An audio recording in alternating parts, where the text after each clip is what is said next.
Good afternoon. Good afternoon, all.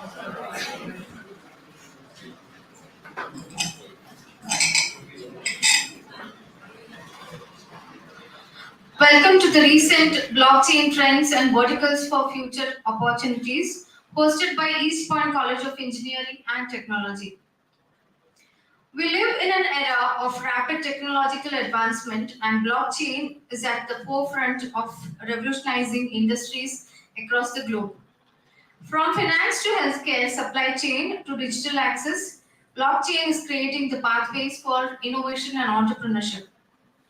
Here at EPCET, we are dedicated to provide students with not just the knowledge but also to innovate, create, and lead the evolving digital landscape. We are incredibly fortunate to have with us a team from Japan, Mr. Shogo and his team. We welcome you, sir. Thank you. Welcome.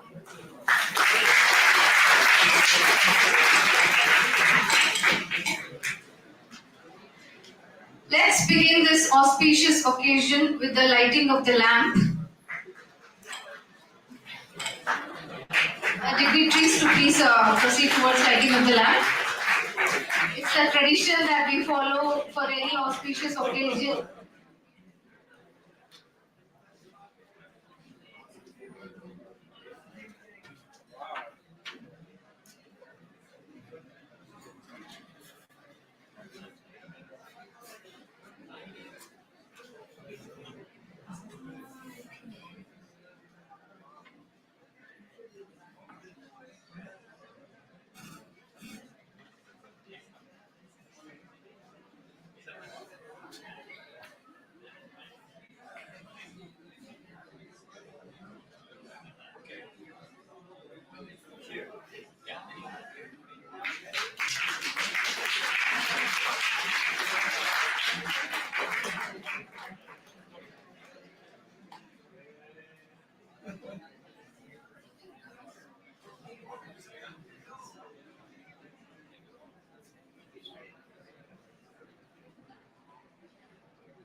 Symbolic.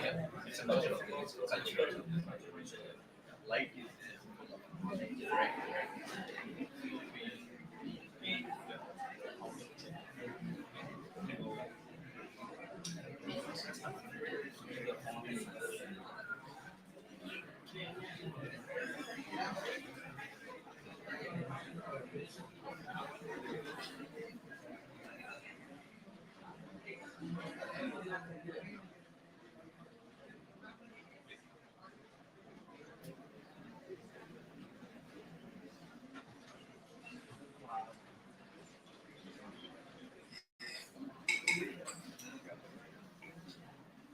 To seek the blessings of Mother Saraswati, we now have an invocation song.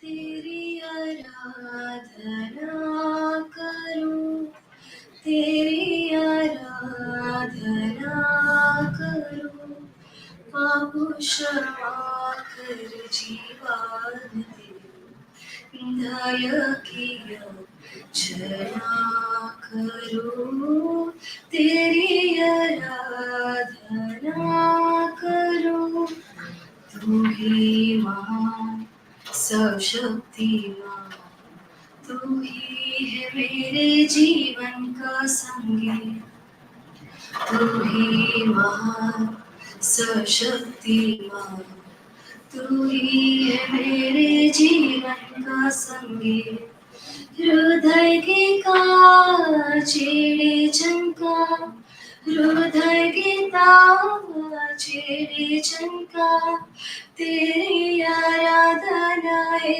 माँ दुर्गे, जीवन से मेरे तो महिमा पाए, एक एक मना करूं, पाप क्षमा कर, जीवन के दया की अर्चना करूं, तेरी आराधना करूं.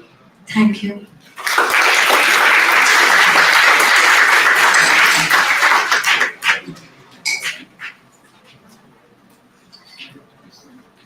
Seeking the blessings of our founder chairman, late Dr. S.M. Venkatapati sir, I welcome Srimati Ramadevi ma'am in her absentia.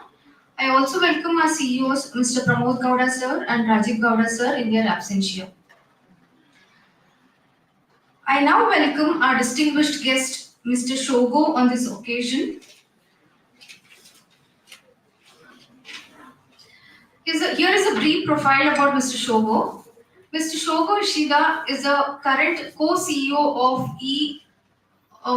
Margo, Middle East and Africa, as well as board member of multiple global companies like Emargo, Keppel Ventures, Nodo, and Adverse. Shogo and the entity have invested 75 plus startups and accelerated 20 plus startups in Africa and the Middle East in the last 3 years to nurture young entrepreneurs.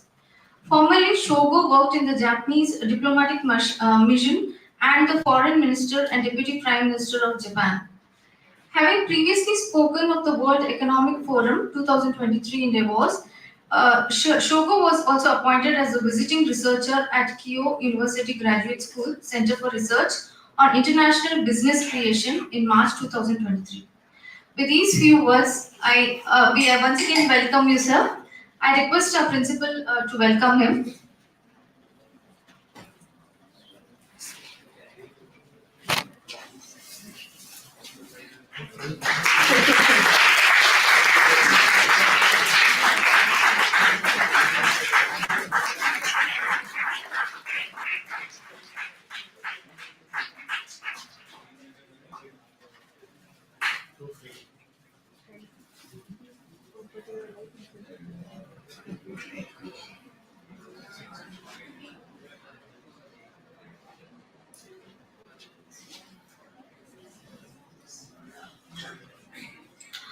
We have also one more guest, Mr. Azharuddin, who is the Chief Business Officer, Startup Connect Global. We welcome you, sir. I request Prahlad sir to welcome him.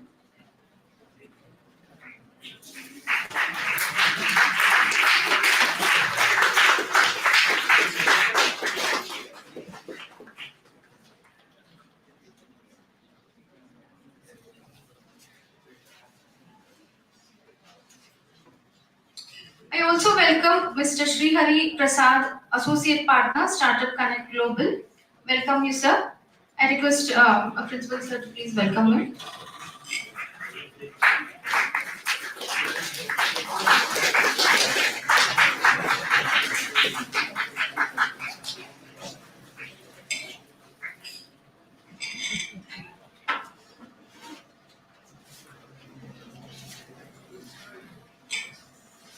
I also welcome Dr. Prakash, SVP, EPGI in his absentia.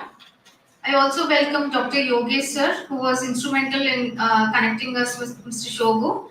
In his absentia, I welcome him. I also welcome our principal, Dr. Mrityunjay Latte sir. Welcome sir. I request Prahlad sir to please welcome him.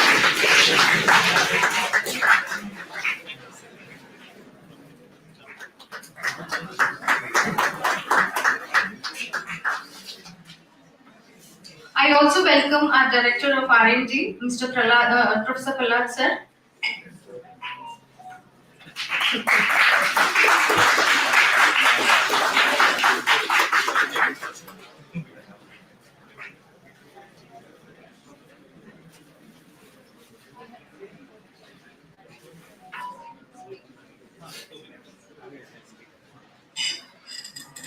Thank you all. I now request our principal, Dr. Mrityunjay Latte sir, to just set the tone for the event.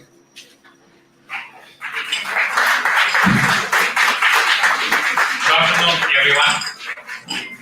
Mr. Shobho, respected chief guest of the today's program, Sri Hari Prasad and Mr. Najiruddin, Dr.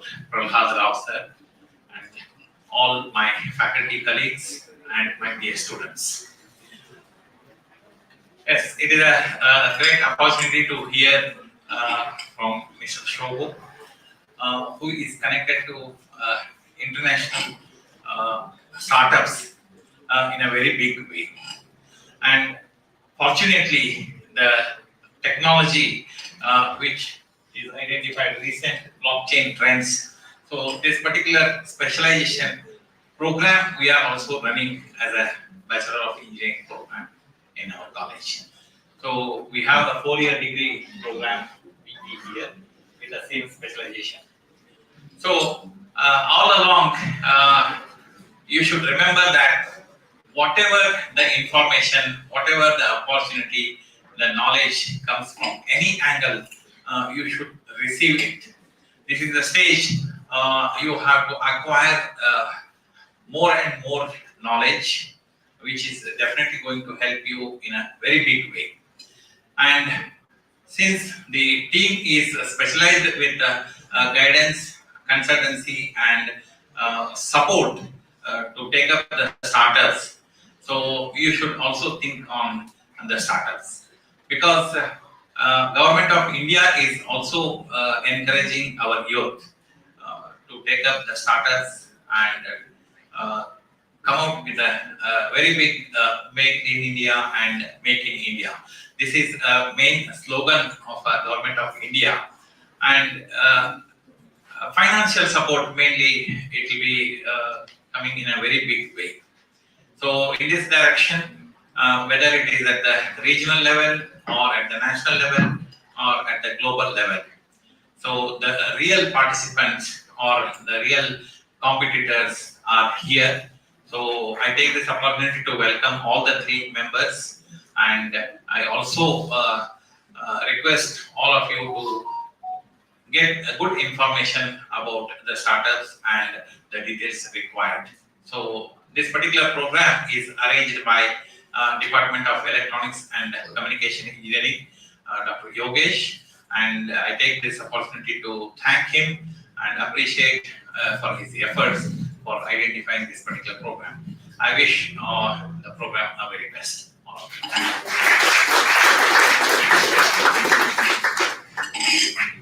Thank you, sir. May I now request our R&D Director, Professor Pralhad Rao, to express his views.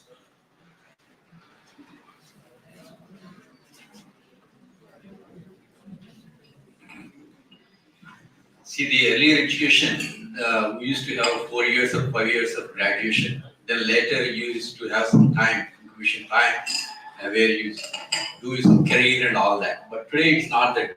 Today, while you are studying itself, you can start your own entrepreneurship and all that, right? So Government of India is in a big way encouraging and the Startup India programs, and I think they catered a very large budget also in yesterday's speech and all that. Even in EPCET, we have a incubation cells for every department, CSE, ECE, ISE, and all other AIM, and every department has an incubation cell. And we are encouraging the students from second year, first year and onwards to come with some good innovative ideas, wherein we are helping them in hand-holding them, and then once they get into mature their idea and all the things, basically we are encouraging them to register some companies, limited liability partnerships, as well as that they can start their own company. This one, or they can also get some funding. A lot of funding opportunities are also there, and we are helping them with the proposals and all that. I wish this information I wanted all of you to make use of that. And we are, I think, recently yesterday we started our hackathon also. There is a Startup India hackathon is there on 20th. and from our institute, almost like 15 or 16 entries will be going there. And wherein it's a big event, basically happens that every year.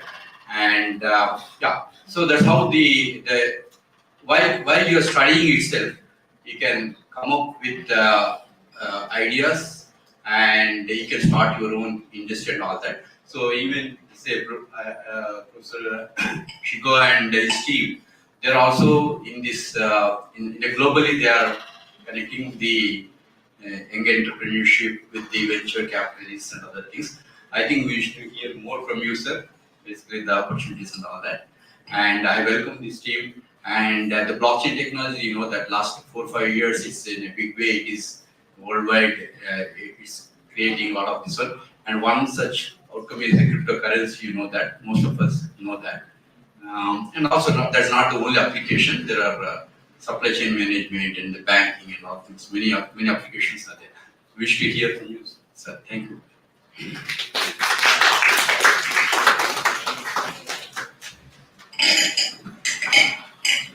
Thank you, sir. So, may I now request Mr. Shogo to take over the dais.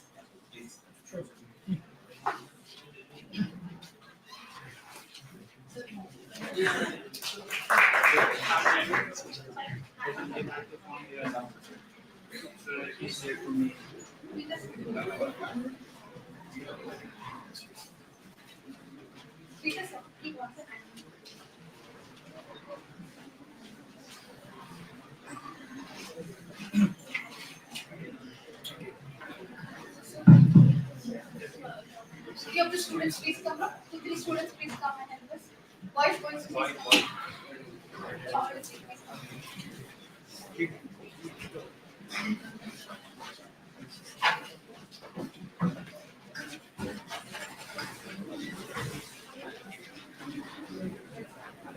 Stable.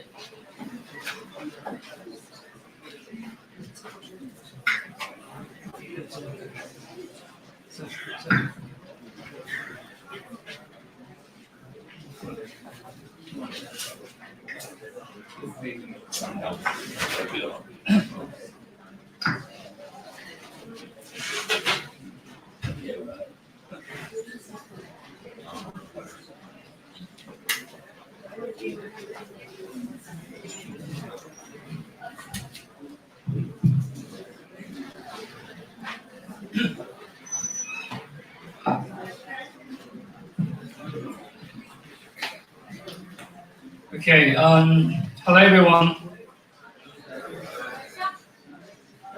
It's a pleasure to be here today to give a very short presentation, but I am very happy to be here today with you whole, esteemed faculty members of the East Point College, and also the outstanding students here today. I try to count the number of the seats here, but maybe we have 120, 130 students in this room. And then, which is a really great opportunity for me, because I do teaching in a couple of universities all over the world, in Japan, in Nigeria, in Kenya, but the first time in India. And then, obviously, India is pretty much renowned for, global engineering produced country, as well as the recently a lot of management members, executives in the global companies. I think you're definitely proud of Sandeep Pichai or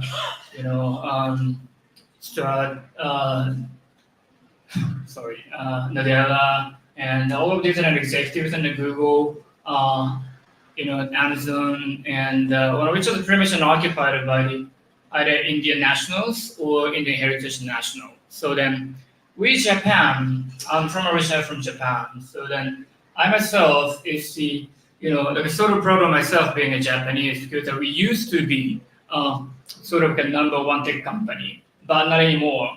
It was like 20, 30 years ago.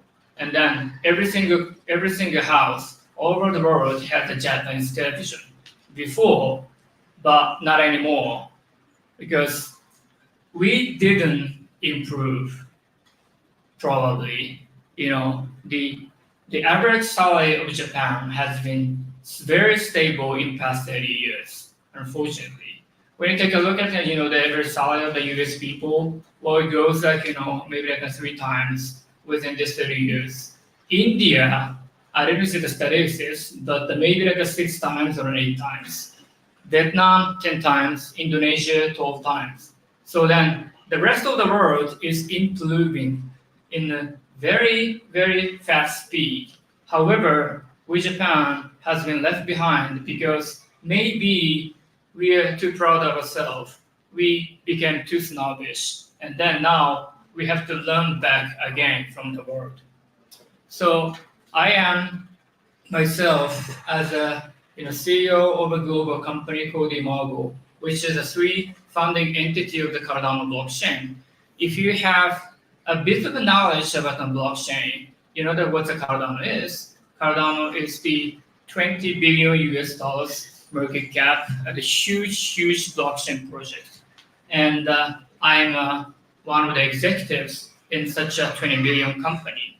So then now I understand the situation where Japan is situated right now. And then I came to Bangalore to see all of you because I want to learn from you. But I lived many years, probably more than you are. So then I can give you something. And I want to share the value I want to provide today. So then please bear like maybe 20, 30 minutes of presentation, but I definitely want to enjoy it. Okay. Oh, all the way back. So again, so I'm sure we should again. So I got already like a brief introduction of myself, but I'm in multiple companies and the management level, and then I do basically like a business side and the management side of the company. So if you hear a name of blockchain, maybe you could expect I'm talking about technology, but I don't do that today because if you want to know the technology of a blockchain, you can just Google it. It's easier. Blockchain is not really profound technology. It has only a history of 15 years, and you can catch up very soon. But what I want to share, or what kind of value I want to offer, is how we can utilize such kind of technology for solving social challenges, solving dynamic challenges that are locally happening. We spend more time in Africa and the Middle East in these days because we identify the challenges, especially the financial challenges. And then we can utilize blockchain technology to solve some of the challenges. Because AI, big data, blockchain, cybersecurity, these could be probably something really new technologies. But why this technology are innovated? Why this technology are invented? Because you have a lot of problems, because you have a lot of challenges which you are not able to solve with the previous technology. So that's why new technology comes, right? Blockchain is one of it. By the way, I did this the lighting ceremony today, and I did this the flower ceremony today, and I received plant, and I would also listened to the beautiful song sang by one of the students here today. These are all new discovery for me. I never had it before, so I'm so excited actually, because every time you encounter new culture, you feel excitement, right? In this world, you have roughly 200 countries, and then you have 6,000 different languages. You have 3,000 ethnic groups. Only in India, you have 600 different ethnic groups with I don't know how many languages actually spoken in India. But each different culture has uniqueness. And then if you encounter those uniqueness, you'll be really excited, right? And then, so when you enter the college and then go to the first classroom, you find out something new things.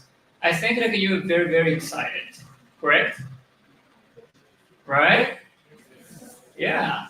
So then I want you to find something new today from me, because some of you probably, I am the first Japanese you meet in person. No? Maybe, yeah. You could probably go to a Japanese restaurant in Bango, but you don't actually see like many Japanese people.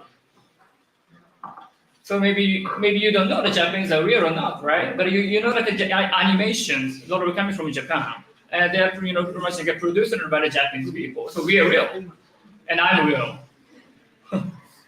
So this is new discovery for you, and this is also like a new discovery for me, right? So I want you to enjoy it. By the way,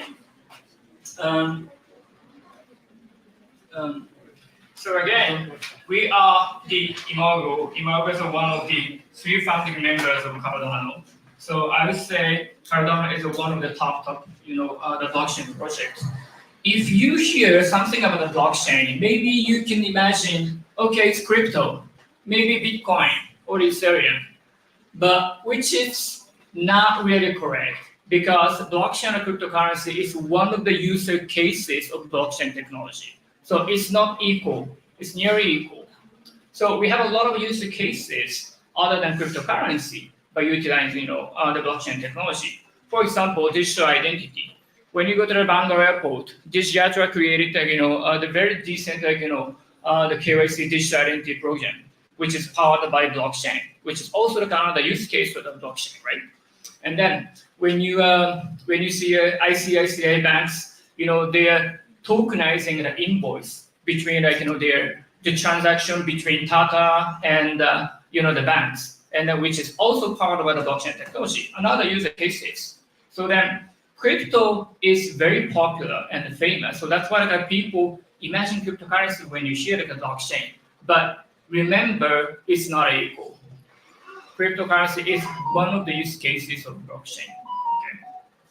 And then we at Cardano, so like I said, $20 billion in a company, and we have a lot of the wallet download of 4.3 million, and project on Cardano is 1.2K.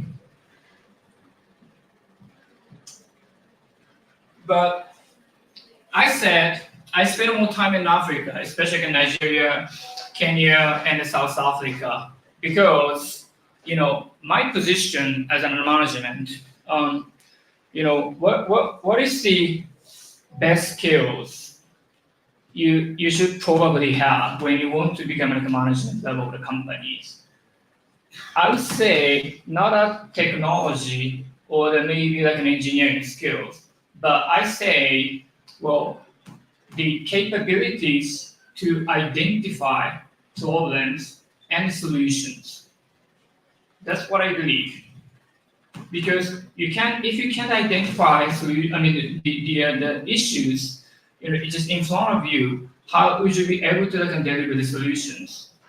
Even though you have a good technology or maybe you have a good innovation, but there's no issues to solve for using this technology or this innovation, your capability is nothing to do with solving real issues.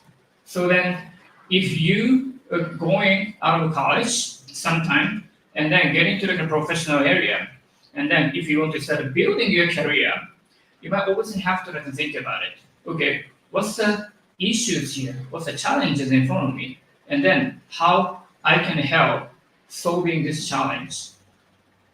We find it at a company level in Africa, because Africa has a lot of financial challenges. You might not know, but there are 1 billion people who do not have a proper identity. Okay, if you're born in India, maybe in a Bangalore, you have identification card, right? You have a student card. If you take a driving license, you get a license, you get a passport, a lot of identity. If you're born as Japanese, well, when you're born, you got identity already. And then you have passport, driving license, whatever, any kind of identification to verify yourself. But there are 1 million people who do not have a proper identification. They are not able to verify themselves. How they can verify themselves? They don't have any method to do it. if you don't have identity, which means you don't have access to finance, because are you able to open bank account without identification? No. Are you able to fly with an airplane without identification? No, you can't do that. So there are so many challenges if you don't have identity. And then 1 billion people in the world, 60% are coming from Africa. So if you don't have identity, like I said, that means that you don't have access to finance. So what's the problem here? Even though you need $100 today, okay, maybe your mom got in a car accident and she has to go to the hospital. It's an emergency. But if you don't have the money to pay for her, your mom could die, right? And then that's in a rare situation. It could be happening all over the world. So you might need to sometimes lend the money from someone. But if you can verify your identity, you're not able to lend this money. Or maybe you could, but you will get 75% or 100% of the interest rate, which is extremely high, and that which is not fair. So we, Cardano, want to solve these challenges. We want to make the world better. We want to make the world fair, and everyone has equal access to finance. That's our objective, and that's why we are using blockchain technologies. I will give you some of the use cases to tackle those challenges. Okay.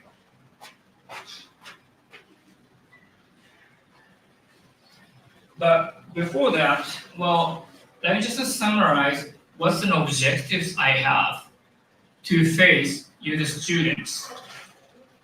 Shogo, wants you to become game changers and also innovators. Okay. Anyone here believes you can change the world? Raise your hand. Only one? No, I don't think so. No. Hey, come on, students. You're from India. You're from Bangalore. You're the center of innovation, right? Everyone has to raise their hand. You have to become innovators. You have to become a game changer, right? And I want you to think about it, okay? At the end of my presentation, I will ask the same question again, okay? And then my second objective is Shogo wants that same use cases I will present will help you build your career. Okay, what does it mean? So when you graduate from college, of course you start building your career. Who wants to work for Google? Okay, who wants to work for Amazon or AWS, Facebook, Twitter, Tesla? Okay. Hospitals? Governments? Yeah, forget about governments. Okay. I used to work for the government, but you might have to face a lot of bureaucrats and you don't like it, okay? Just to become innovators, not work for a boring job, okay?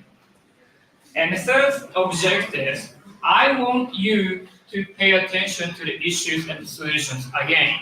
Okay, I will reiterate, okay, keep saying again and again about this, but you always have to think about the issues and solutions. Just try to get the capability or the capacity to identify issues and solutions everywhere, in this class, after the class, at their home, everywhere. What's the challenges I have right now? What's the issues here? And how I can solve this? I want you to always think about it.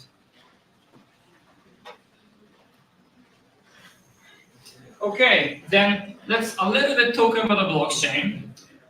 Like I said, I don't want to talk about technology, but I want you to think about how you can use technology.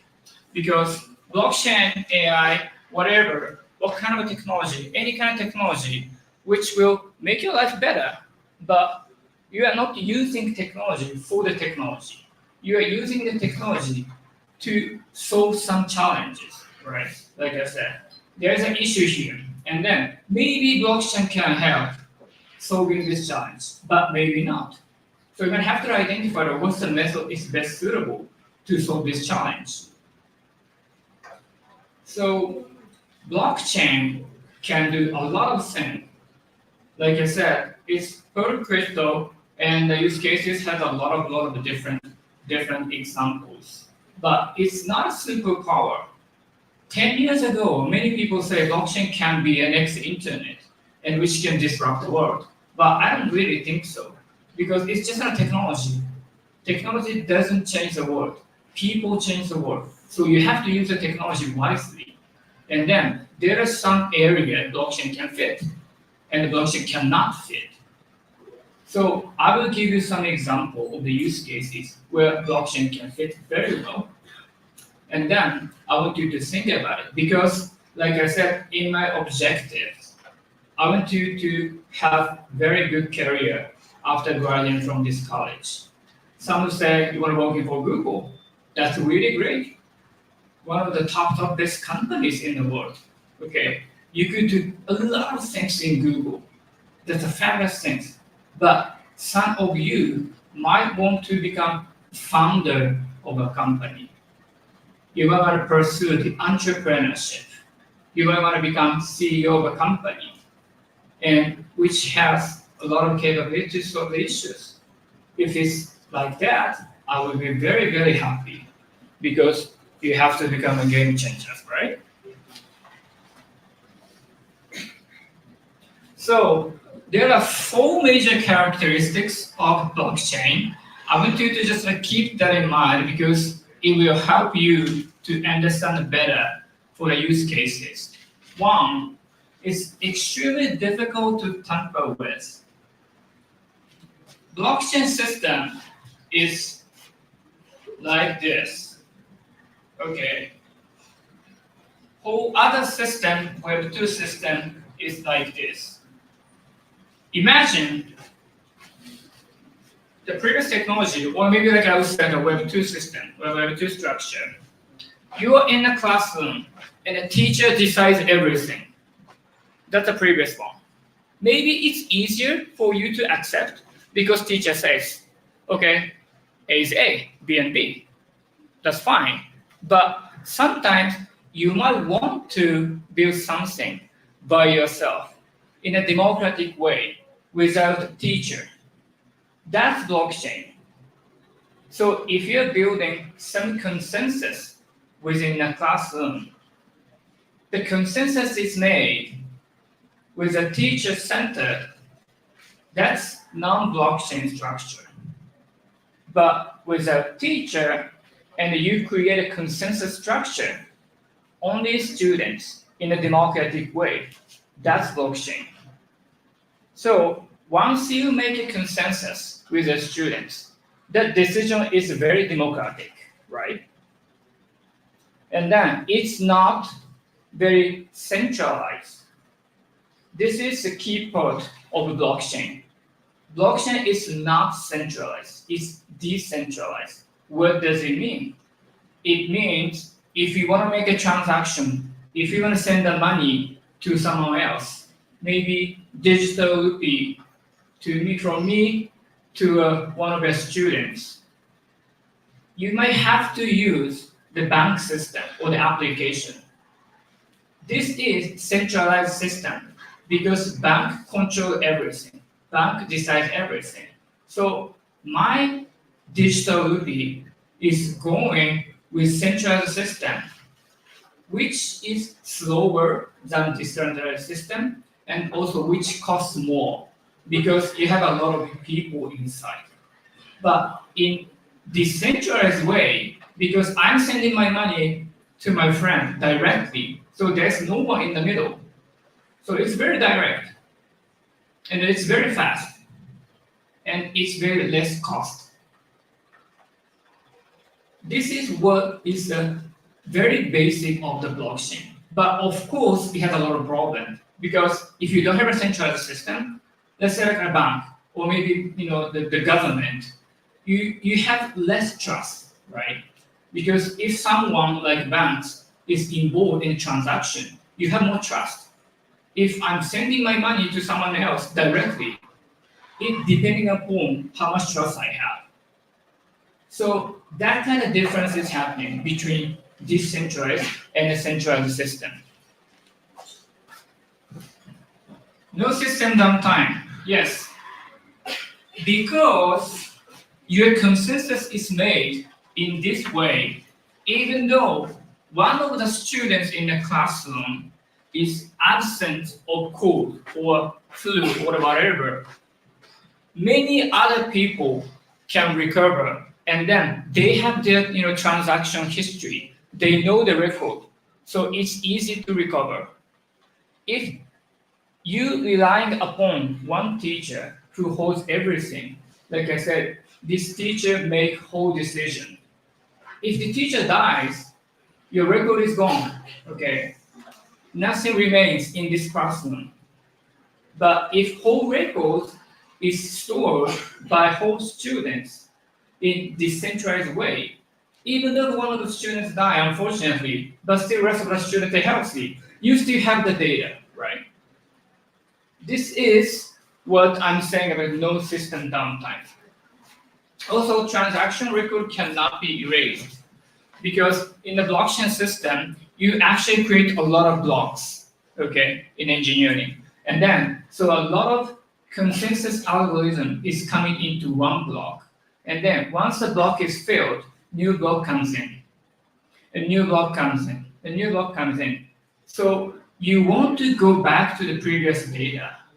But if you want to change something in the data, which has been already confirmed by everyone, you have to change whole data back to millions and billions of a transaction, and which is practically impossible. That's why once the record is, once the data is recorded on chain, the transaction records cannot be erased. Autonomous decentralized system, like I said, there's no centralized structure in the blockchain. So everything can be autonomous. What does it mean? Blockchain has a very structured, unique feature, which is called smart contract. If A happens, B happens. If A and B happens, C happens.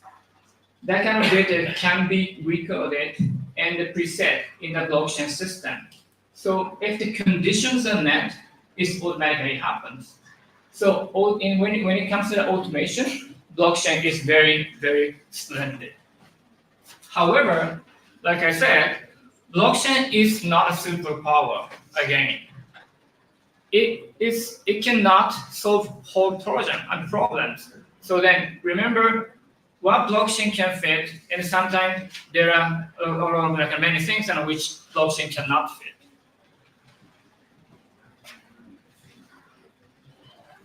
Okay, I will give you maybe like 3 examples of where the blockchain fit very well. There's a project called BootPass in Kenya, and then what they do is pretty much like mostly a Web 2 structure, because they just digitize the bus ticketing system. There are so many small buses like in India, and they transport the students to go to the school or the village to, and then the system of the ticketing is not common. So then each company has a different ticketing structure. Some company do only cash. Some company do maybe they can receive like in a digital way, but there's no centralized system. So then this BootPass created digitization of the bus ticketing system, and then they partnered with more than 60 bus companies in Kenya. Now they became #1 in Kenya, but their solution is completely non-blockchain. We came in to BootPass, and we actually invested in the company because they won't add Web3 blockchain solutions to their existing structure. Let's identify the challenges actually they have, or maybe Eastern African countries. I said BootPass is located in Kenya and Nairobi. Nairobi is the business hub in the whole East Africa. So a lot of people coming to Nairobi for working, from Tanzania, Rwanda, and Uganda. So different countries, surrounding Kenya. They use bus, but their salary is not really high. So going back to the previous one, going back to the previous discussion, if you don't have proper identity, you can't borrow money with a really good rate, or maybe like you are not able to even borrow some money. But here's a similar kind of situation, because these people who use it, their salary is not high, but they might have a situation where, okay, they need urgent money from someone. They might have to take their money to the hospital and they have to pay, but they don't have money, so that's why they need to borrow from someone. But these people, unfortunately, they are not very privileged, so that's why the their salary is pretty low. So that means their credit score is low. If you go to society, if you start working, you may probably face the term of the credit score. That's a score you are granted. People assess you, what credit score do you have? Credit score for me is probably relatively high because I got the sustainable, the stable salary, and I do have a good job, and then so the banks can let me borrow a lot of money with lower interest because my credit score is high. I have a capability to return the money back to the bank. But unfortunately, these people who are using a long-term bus in Kenya, they don't have a lot of a good credit score. So that's why if you want to borrow some money from banks, they may ask you, okay, you can borrow money, but its maximum is another 500 US dollars, and then your interest rate is 20%. Okay, you have to return $100 every month because your monthly interest rate is 20%, which is very high. But that things isn't happening. So BookPass thinks, why don't we just utilize their application to help them increase their credit score? How? Okay, a lot of bus commuters, they are coming from Tanzania, for example, to Kenya. If we can put the record of transaction, successfully buying, the bus tickets every day, and if it continues for 3 years, for example, every day, they have verification. They have a capability to verify their buying or the purchasing power of the bus tickets every day, which help them to have a better credit score because they can at least verify, okay, I can buy tickets today. I can buy bus tickets tomorrow. So at least I have the money to return somehow, to the bank within the capacity of the buying tickets. So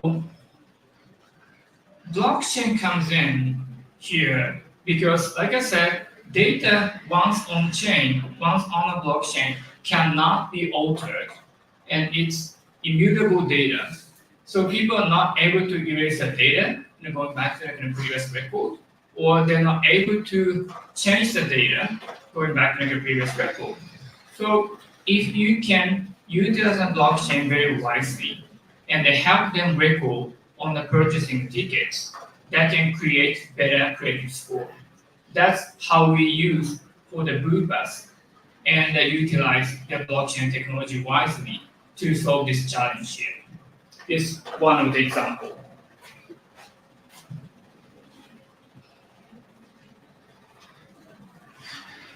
Okay, secondly, there's a company called Momento in South Africa. How many of you are interested in investment generally? Investment, okay. What? Okay, oh yeah, of course. Any kind of financial investment, let's say. Okay, what do you invest, for example? What do you want to invest? Land, property. Okay. What about you? Okay. Okay, some people wants to invest maybe in gold, for example. Some people wants to do that in a property. The property is probably the most common one. Okay, so land or the house or the mansion or whatever. But solar panel is also something you can also invest in. Okay, if you have a huge area, a huge land, maybe like if you go to like a rural area in Bangalore, maybe you may see the area where the solar panels are situated. Okay, it's of course to generate a lot of power because of the climate change and um, and also a lot of the weather things and the weather conditions that are changing. Well, we actually face the increase of the temperature, especially these days, right? And during the summer, okay, a lot of heat in Japan, in US, Europe, or wherever, of course, in India as well. So then, the most of the countries that are trying to help the generating the power with the renewable energy.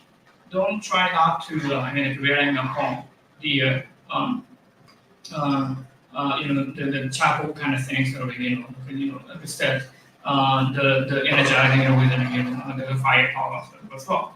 And then so many people want to put like solar panels to just generate like a solar energy to help reducing the CO2. That's one.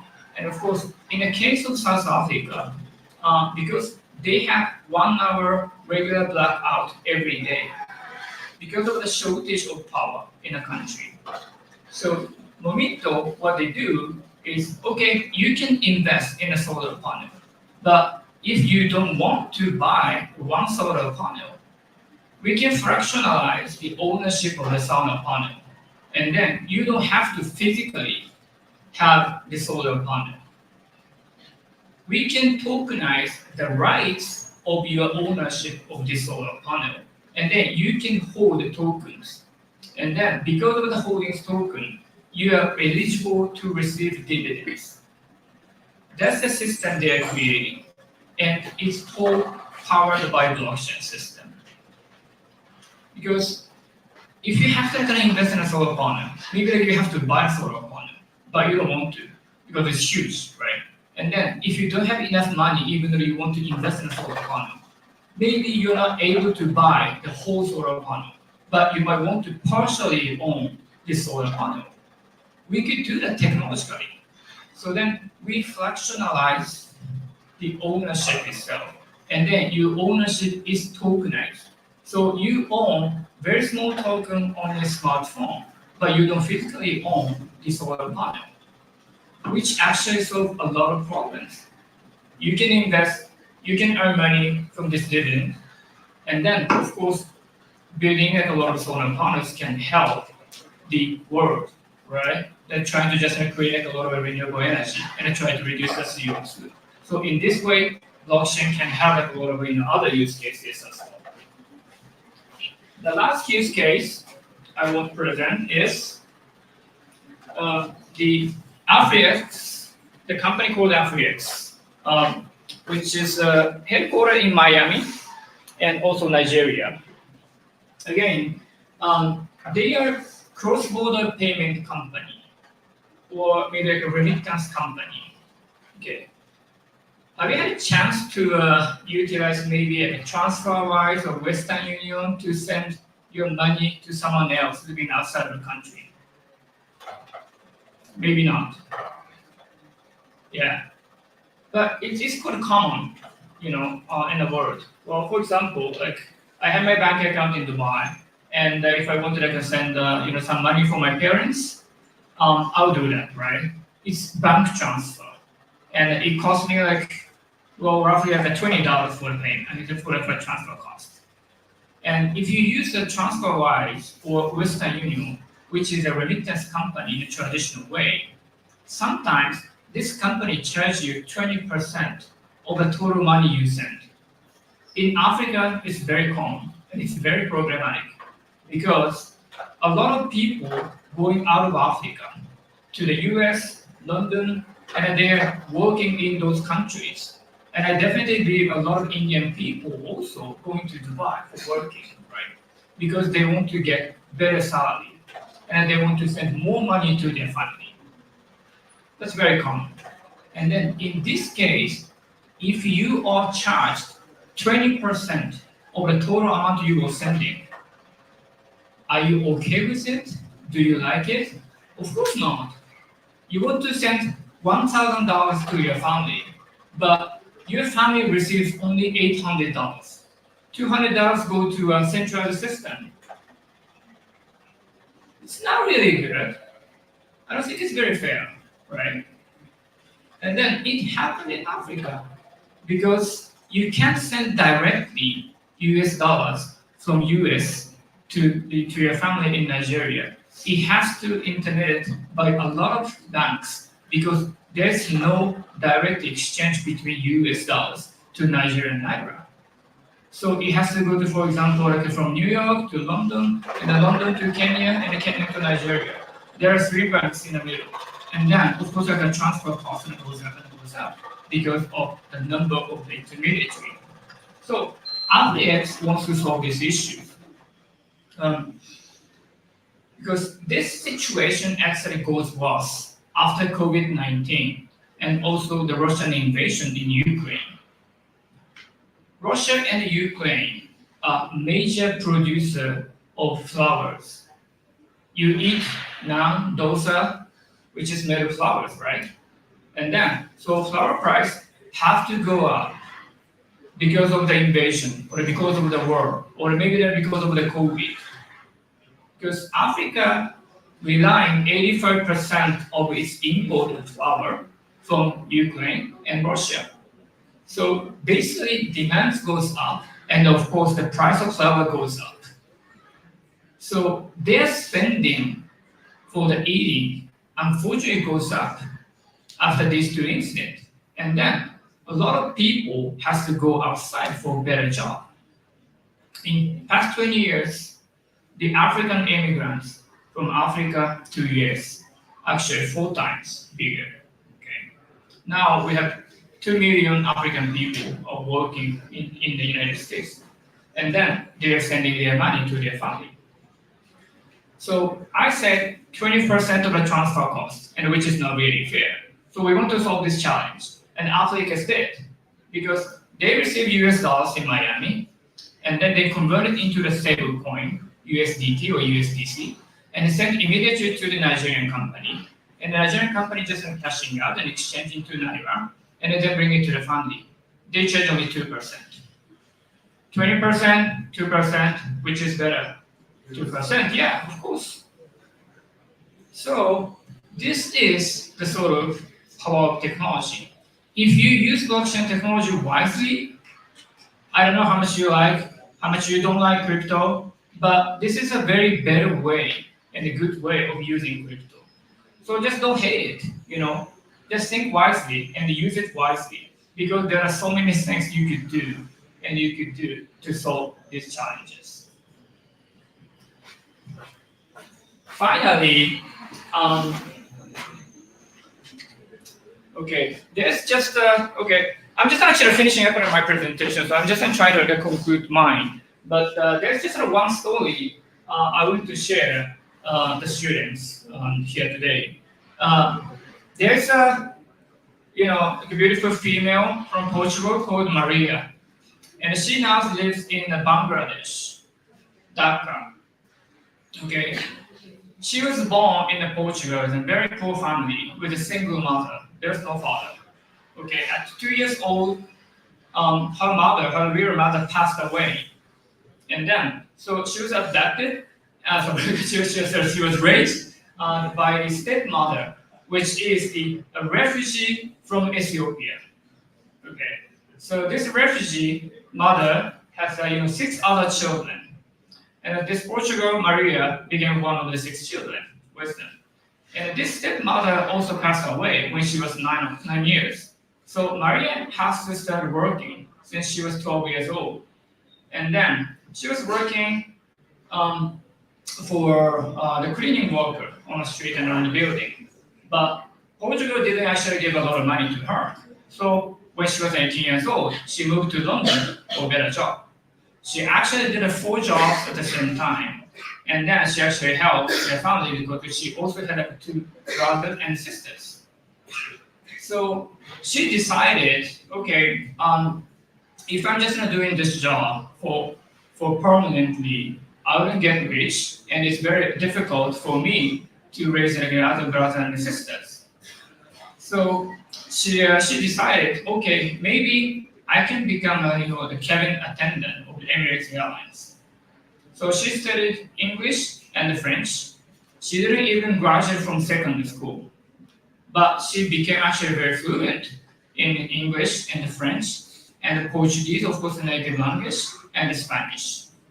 And she went to the exam for the CA, the cabin attendant for Emirates Airlines.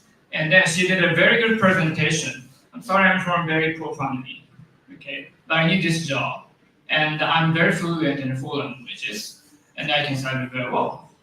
And then she actually passed the exam, and she finally started working for Emirates Airlines. And since she was very good, when you are in Emirates Airlines and start working for the cabin attendant, there are several classes. Okay, you started from the economy class, and now you're promoted to the business class. If you're really good, you can promote to the first class, and you can promote the supervisor, and finally you can become the what do you call it? The sun manufacturer wearing a different uniform. But in the Emirates structure, you actually have the one more class which can be promoted, which is the cabin attendant for the private jet for the royal family. Okay, Emirates Airlines is basically owned by the royal family, so they have their own private jet. And if you are really, really good, sometime you can hire it by the private jet, and for the royal family, you can actually make a lot of money because royal families can give a lot of tips for you, right? In 2005, she visited Bangladesh with the royal family, and then she actually went to the slum and seeing a lot of people in the slum of Dhaka, and she realized, oh my gosh, I was born with the single mother, and my mother passed away at 2 years old, and I was raised by the Ethiopian refugee. So I thought I was in the serious poverty in my entire life. But in Dhaka, Bangladesh, there are much more severe poverty here. So I need to do something. And then she talked to the sheikh, I'm sorry, I need to quit my job. I want to do something similar here. But she doesn't know what to do. So the first thing she did was, okay, I am trying to complete 6 highest mountains in the 6 continents in the 50 days, which was actually the first Guinness record she made. Why she did it? Because she wanted to do fundraising. She wants to make people attention on her. And then she wants to say, I want to do something for Bangladesh, so I need money. So I do whatever I can do, so give me money. And then she actually chose such kind of, that can make a lot of Guinness records and to the fundraising activities. Now she got 8 Guinness records, and then she built a school, and then she actually welcomed 600 orphans. She became now a mother of 600 orphans. She's one of the most successful volunteer or the NGO women in the world now. A lot of magazines, of course, featured her, and you would amaze, if you visit, other Bangladesh and her orphanage, because a lot of money is coming in. So what I want to say is, I don't know each one of you, but this is my privilege to see the faces of all of you here today. And this is very good discovery for me and discovery hopefully for you. So I want you to understand is, in the story of her, well, you might have to have, or you may have to face a lot of difficult challenges in your life. But if you could find a way, or if you could find a way for innovation, maybe you could become successful, and you could become a second career. And I want you to, like I said in the beginning, to become game changer. I want you to change the world, right? Who wants to change the world? Who can be? How many of you wants to change the world? Okay, half of you. That's a good number. Right. Thank you very much.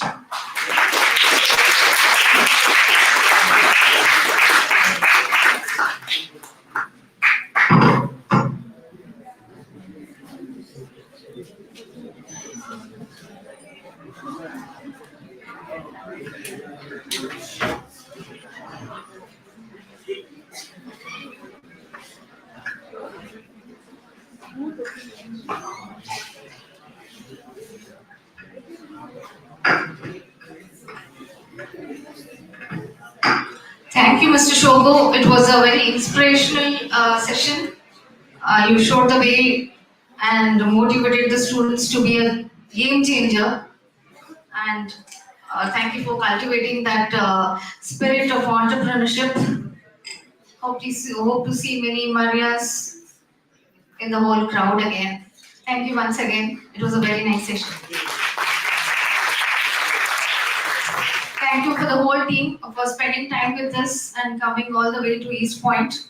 Thank you once again. May I now request Professor Prahlad Rao sir to give some mementos of gratitude.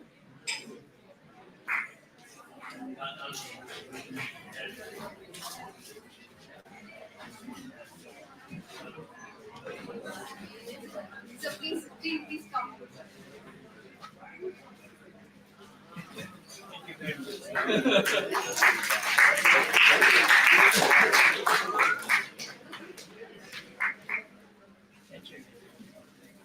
Other please come.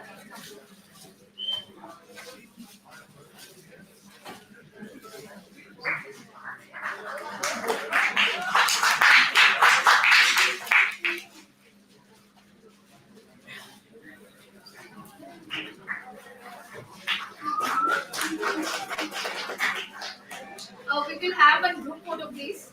All the students, please come here. All the students come on the dais. Come fast. Mr. Shogo, please join us here. All. Please come fast. Assemble. You all want to. You all have bus, right? Please come. Come fast. Deal now. Kiran sir. Some go at back, some front. All of us can go back. All of us.